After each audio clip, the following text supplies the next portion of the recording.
So in the second half, I would like to share with you my ideas about the more desirable path toward reunification of Korea. Before I do that, let me insert a footnote or two, and that is, you went to North Korea so many times, 50 sometimes. Why did you go? What did you see? What did you feel? You know? And I've written some books and articles and so on, but I still don't know what I saw in North Korea, what I heard North Korea say. I still don't know, because I heard so many things. You see, I found that there are 3 North Koreans that I encountered. First, about 10 times, that's 1990 through 93 or 4, 10 times.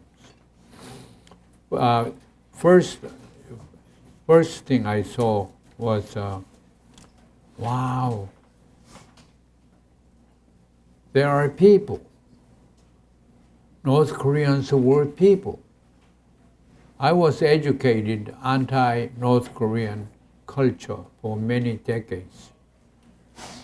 From the time of my birth in Korean War in the United States, of course, demonized North Korea. But North Koreans were subhuman. That's the way I was educated. As many of you may have been educated like that. So when I went to North Korea, I saw people, ordinary people. People, when they are hungry, they look for food. When their children have good scores from their schools, they celebrate. When they have weddings, believe me, North Koreans do have weddings too, you know, and they're very happy. The family feast is there. So they're ordinary people. When they're angry, they quarrel, and sometimes they fight. That's human society, ordinary people. So people ask me after my trip, what did you see in North Korea?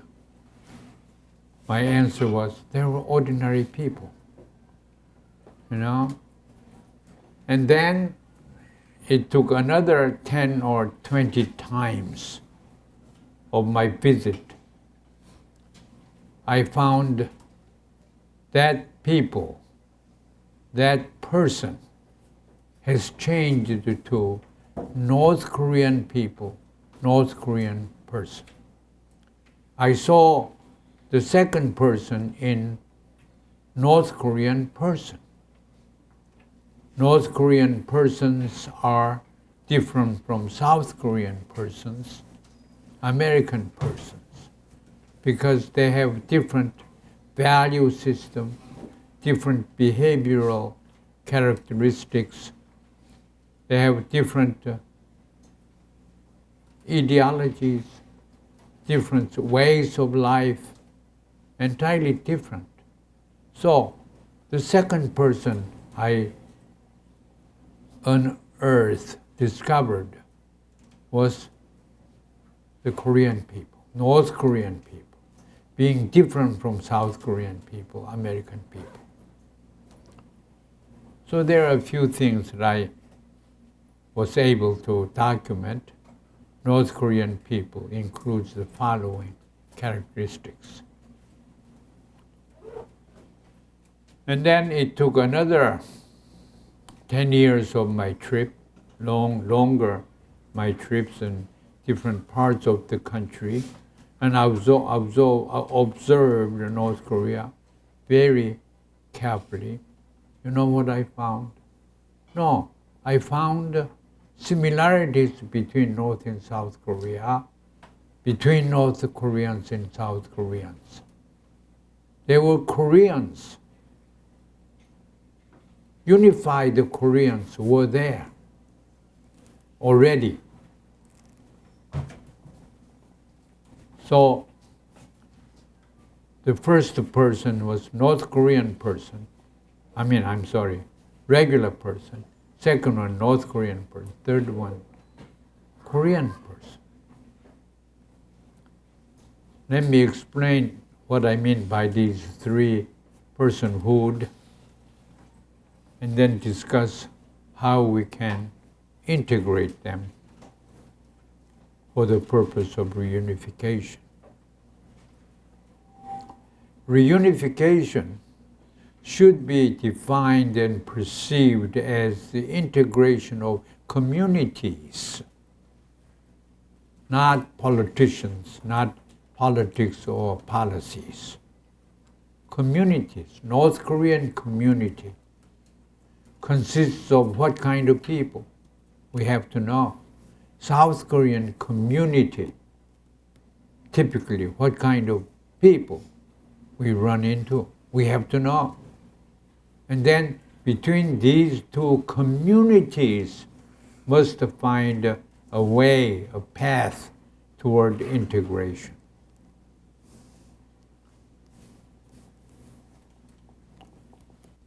Going back to my different North Koreans. Similarities is there, fine, but differences, the second person I found.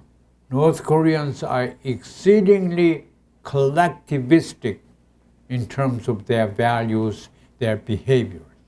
Collectivistic, as opposed to individualistic. South Koreans, as you know, are very sophisticated individuals, individualistic. South Koreans are individualistic. Learned it from the United States, perhaps. And North Koreans, they don't have private property, private area of things. It's all public. South Korea is everything individualistic and private. Private ownership, private sphere of life, being admired to be left free. That's South Korea. Extremely different, North and South Korea.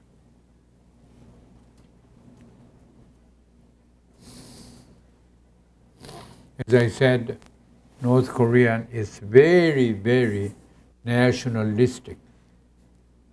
Their value system very nationalistic.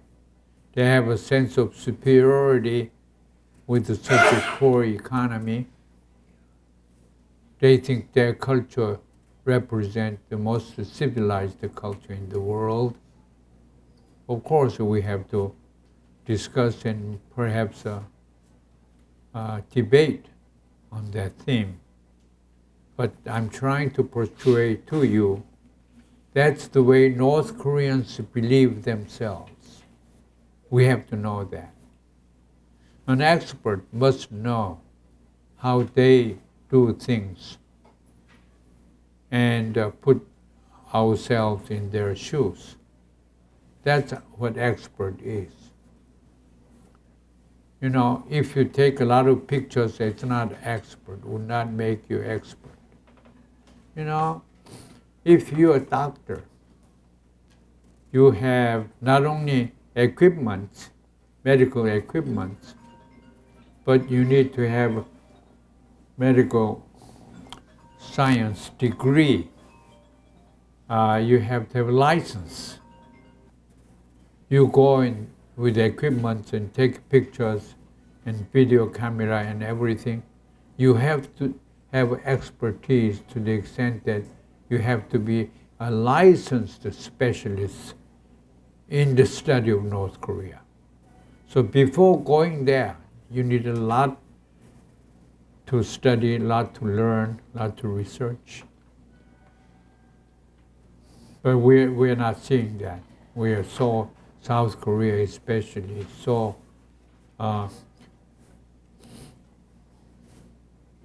patientless. They want to go and become instant specialists on North Korea. There is no shortcut there. You have to go through brick by brick and build up your expertise. So here, how can we synthesize these differences? As I said, North Koreans are very nationalistic. They don't know capitalist rules, privacies, private ownerships. They don't care about these. They're different. They think differently. They act differently. You know, if you look around the world, different peoples coming from different cultural origins, they think differently, they behave differently, don't they? I mean, coming in the United States, you know, this is the only class I really enjoy looking at this group, for example. You know, I see the world, I see the real society. That's what universities are supposed to be like. Diversity, that's what I see. Diversity is, that's what the world is like. Diverse society. Different peoples, religions, ethnic background, they all live together. America is just about the best country in the world to represent diversities. I taught in Europe, in Asia, in front of students. Nowhere is it like America. When I go to Korea, even North Korea, especially North Korea, it's 100% Koreans, one language, you know, looking alike, thinking alike. But in the United States, no, we have different religions, different costumes, different personal preferences. You know what? American strength lies in that. America is not great or greatest in the world because of most powerful militarily, most influential economically. It's not that. America is most, or should be respected, most considered most powerful because of its diversity of the people. And American children of all backgrounds should learn that, should socialize ourselves with that belief that diversity is conducive to human society's virtue. Diversity is no problem. It is a virtue. No country can surpass the United States in that regard. And Americans should find that diversity to be the source of pride. Something we can brag about. Something we teach our children about. Whereas in North Korea, it's simply too uniform, simplistic, oneness, everything is the same. It may mobilize the people better, but certainly in a peace world, North Korea is a long way to go. America is right here, but we're not doing the right thing. We're not promoting diversity. Today, especially in this administration, we have racism. White supremacy is there. Male white, you know. We have some female Democratic candidates for the presidency, but chances for a female, I don't know. America may or may not be ready for a female president. America is backward in that regard. It was only 1920, 1920s. That's the 20th century that women became politically suffraged, attained the suffrage, the right to vote. Believe that? You know, former slaves became franchised before women. It's a shame. You know, Americans should be viewed very objectively. In my view, America has committed two original sins. I don't know if you've heard of both of them. One, I'm sure you have. Original sins. Sins that we cannot clean it that easily. Will be with you as long as we live. That's the original sin.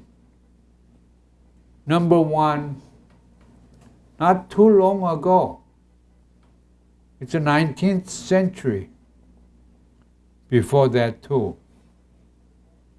Americans, rather British white people, went to Africa and rounded up black people and packed in a transport boat. Many hundred died on the way, weak people. But they were treated, American blacks were treated as merchandise. British people, some French, sold the black people in the market. And I even did some research, found out that the ongoing price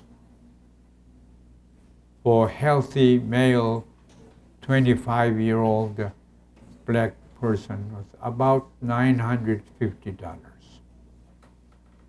that you can sell around, you know? And when they sell, they don't sell family as a whole. So family separation by force is there. That was what American white, some of them, did to the world and to the humanity, to America. That was one undeniable original sin. Because of that, a lot of people, white people too, have remorse, have a sense of guilt to do something, you know?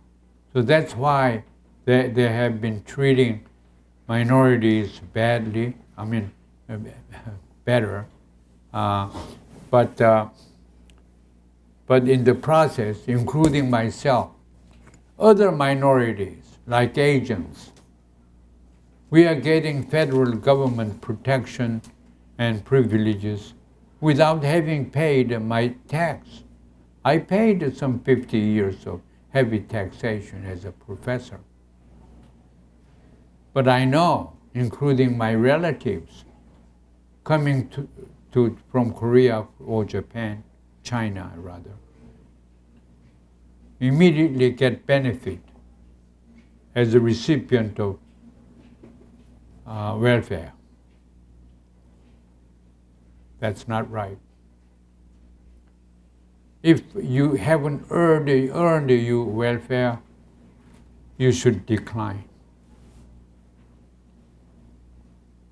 Then that will become a very colorful and virtuous trend.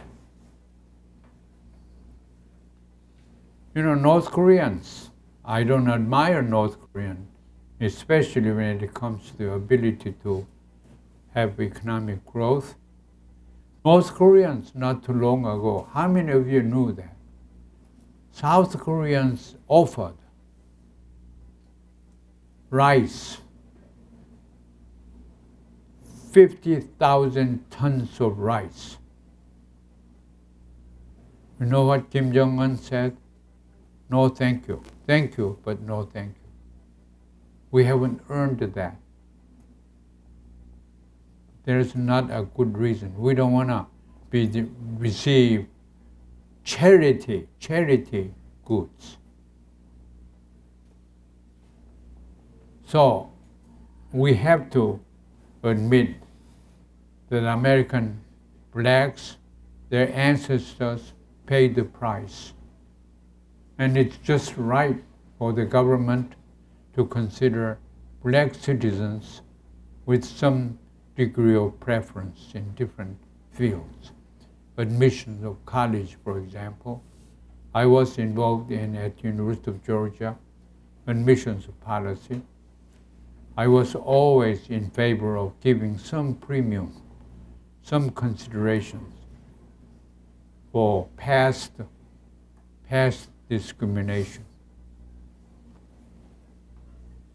In any case, this is if we live together, different people, different cultures, ethnicities live together in harmony, we are in good shape. Peace is harmony. Why do I say that? Because harmony requires diversity. You know, if you have a do, do, do, do, do, do, you don't have a diversity. Do, mi, so, mi, do. That's a harmony, right? Do, re, you don't get harmony. Do, mi, yes, you get harmony. You know that? You don't know that? Music, you play guitar or violin or piano or whatever. The violin, I used to play violin seriously. But when you play the violin, when you have a string, you have to string to begin. You have to, tune the string, the pitches, right? So when you produce two strings together or three or four strings, when it's harmonious, it's so big, full. When it's no harmony, then it's distorted and broken up, right? Like in the society too. If people live together in harmony, it's beautiful. Individuals, separated individuals cannot produce. That's the kind of society we want to produce. To have diversity like this one in the United States is a blessing. A homogeneous, no diversity is not blessing. North Korea has no diversity. It's not blessing. They have to know. So they have to work at incorporating more diverse life situations. Now, when I was much younger, I played the violin for an orchestra.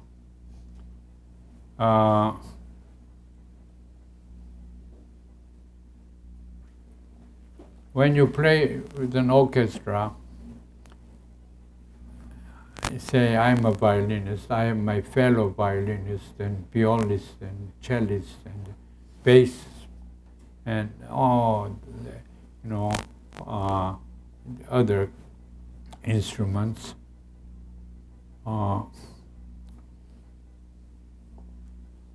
Different instruments are there. Different instrumentalists are there, right? In an orchestra. Okay? And then, what do you have? What do you have? When you sit down in an orchestra performance, who do you see first? Come on, it's not that hard a question. Huh? Yeah. Well, you just showed me, huh? Conductor. You see the conductor. Conductor's role is to coordinate different instruments, different pitches, and make sure that everything is perfect harmony. That's a conductor. And then, what do you have to have? Now, stage, you have people playing all instruments, the conductor, something else you see there, not in the form of people. What do you see? Music. Music, right? They flip over, they watch and look at composition. You have the composition, right? Composer, who may be Beethoven or Mozart and no longer living, but lives there. The composer is there, right? And the music, right? Now, this is my punchline. I published this, and a lot of people comment. The composer is the government. I don't care, democratic government, dictatorship, a government. Some are more democratic than totalitarian and so forth. Government job is to coordinate, yes, coordinate and produce what the composer designed to produce, right? So these instrumentalists, not only will they play their part very well, but also listen to other parts. You know, if you are a member of an orchestra, your conductor will say, listen to others. Always listen. Listening is more important than playing. The composer is, who is the composer? In a society. Orchestra, you have a Mozart and Beethoven and all that. In a society, a university, a community, scholars are expected to compose the script for the government to read and learn and to conduct the situation. Scholars' role is such an important role.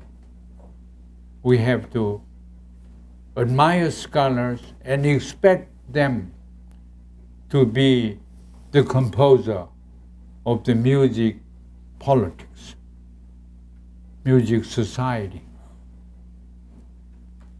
The rules of government, namely constitutionalism, composers wrote. The founding fathers were composers too. You know, not only the scholars like Thomas Hobbes, John Locke, have you heard of that? Jean-Jacques Rousseau, Montesquieu, or the Western and Eastern scholars like Confucius, Mencius. These were composers of their music. Government tried to recreate the world, the living environment, in reality that the composer would have wanted. Now with this, let me go back to Korean unification. A unified Korea requires a composer. North and South Korean scholars together, they have to form a school designed to create the architecture for reunification and peace. You need that. Who will do that? Scholars. Where? North and South Korea and abroad and foreigners alike. We help Korean reunification as contributors to the composition called the peaceful reintegration. So we need a blueprint. Harmonious reintegration requires a blueprint. Blueprint must be done by scholars and redone and edited, re-edited, and so forth. The theory of reunification, where is it? I cannot think.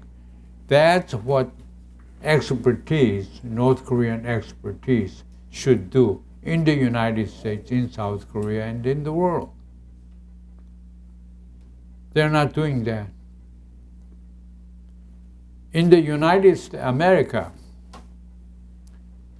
when America was created, way before it was created,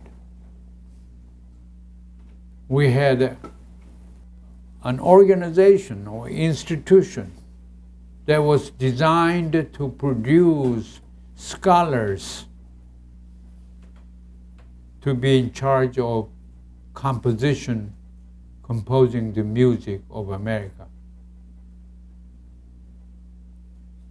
That institution was Harvard University.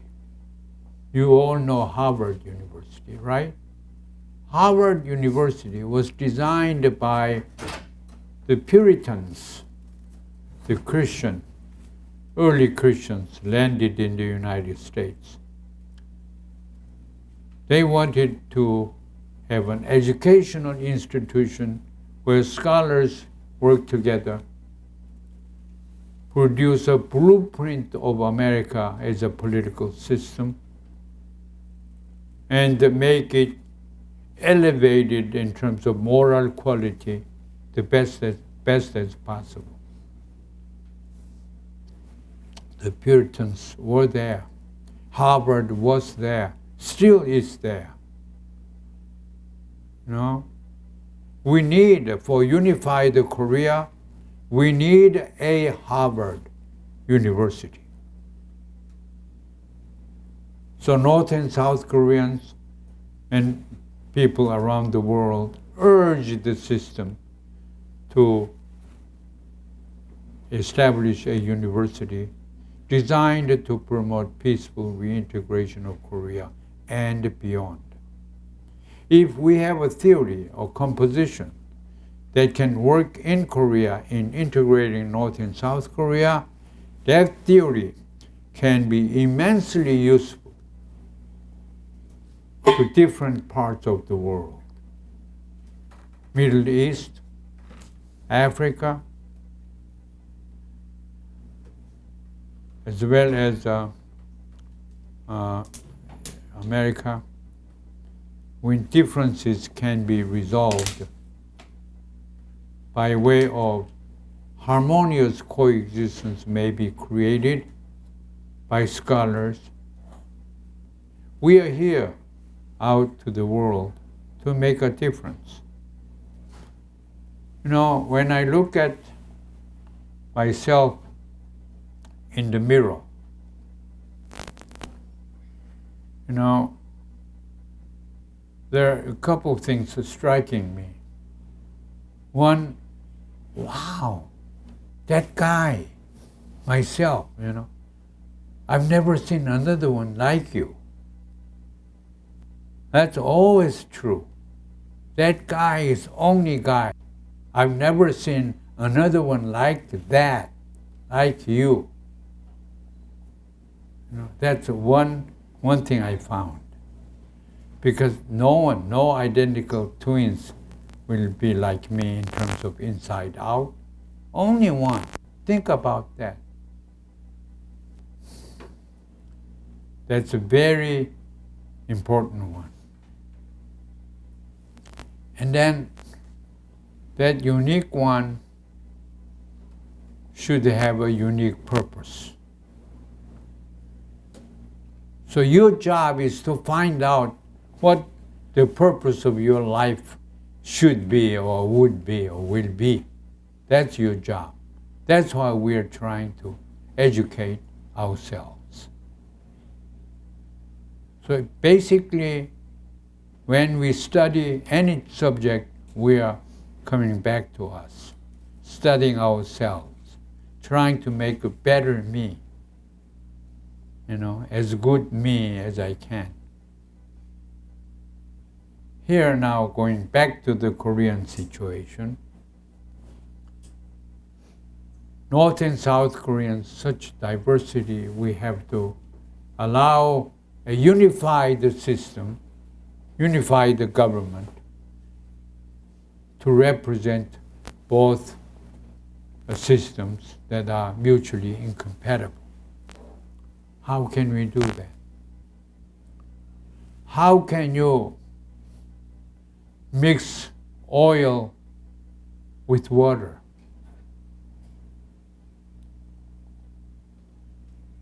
In a mixture way, how can you do that? No way.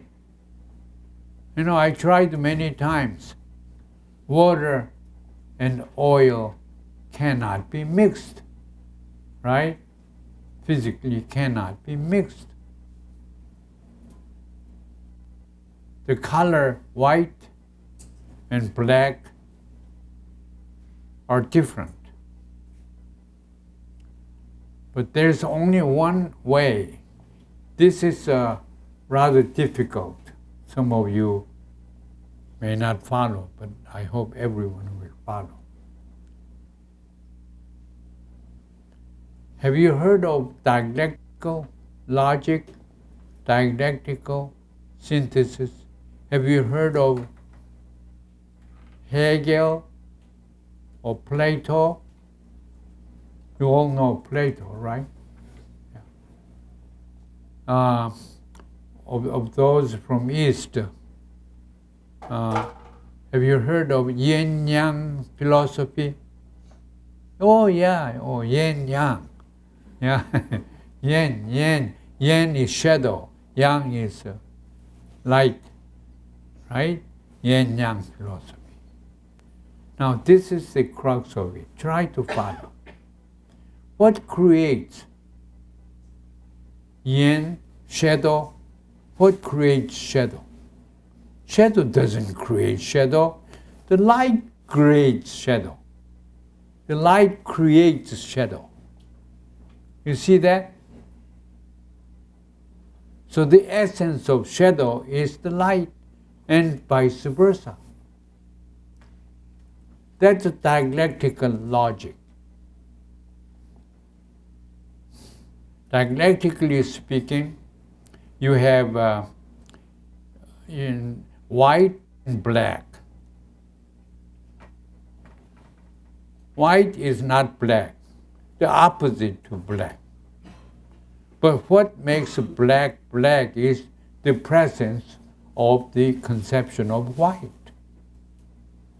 Without white perception, you cannot figure out black as being black. So the life of black lies in white, the life of white lies in black. That's a dialectical way of thinking. Very profound, but very truthful. Think about male, female. Malehood and femalehood are different. But what makes femalehood femalehood is malehood. Right? The existence of malehood is important for female. So when you have a male-female together in the form of love, greatest things can happen. Not only do they love, but they physically produce babies, create lives. It's that profound. Life cannot be created male or female by oneself. You have to have two together. Likewise, extreme opposite like white and black, or ideologically, communism, socialism, collectivism, individualism, all the apparent extreme diversity, you can see a dialectical linkage. You see, if you understand the dialectical logic, that is dialectical logic. So, North and South Korea can create a third form of system or governance. Neither male nor female, but connection of the two. We can create a unified government that can produce a baby by combining North Korea with South Korea. Is that too liberal? I'm a very liberal guy. Too provocative? It should not be. North Korea is a political system, socialist system, unique kind of socialism. South Korea is unique kind of capitalist system. They should not be fighting over supremacy. They should work together, love together, and try to produce a baby. That is unified Korea. Does that make sense? A little bit? Just a little bit is enough. Then, our world is full of divisiveness, demonization, destruction, killing, justifying the destruction, and then lying all over, not representing the truth, Or lately, I've been killing hours, days, listening to the testimonies for impeachment. It's a shame that when I used to learn English, the worst word to demonstrate human relationship, the worst kind of word is lie. If someone calls me, you're a liar, you are a liar, that's the worst kind of derogative characterization of me. If someone calls me, Han Park, you're a liar, I'm not going to forgive. I have to find out the root cause of that indictment. But American politics, for some reason, and nowadays especially, right now, is governed by systems of lying. Isn't that terrible? I have been a citizen of the United States for 50 years. I'm an American, but I don't want to call myself American when I have to say that our president is a liar. So we have to make improvement in the quality of political system. South and North Korea, dialectical logic is that, but if you study that theory, North Korea should solve what is called internal contradictions, and South Korea should solve its internal contradictions. South Korea is not perfect, it's rich, but not perfect. Imperfect because of distributive justice. Distributive justice is not there. North Korea is equal and virtuous but everyone is starving to death, in that sense, equal. I tell North Koreans that you're a very equal society. There is one society more equal than you. Who is that? I say, the graveyard. No one owns anything there. No one even breathes. So that, in that sense, very equally zero. No? But equality is nice, but you have to have resources to go around, to be distributed. So North Korea is there. We have to help North Korea get more resources to work with. It's so inhumane, so un-American to deny North Korean children and everyone starve by denying trading with North Korea. That's a very un-American, undemocratic, inhumane. So the world is now, becoming one, where one huge problem is arresting us all. That huge problem is how to survive. I used to think for survival, we need food, shelter, security. But now it's more than that. For survival, we want to make sure that the global environment will be sustained. So environmental problem is human survival problem. In a society where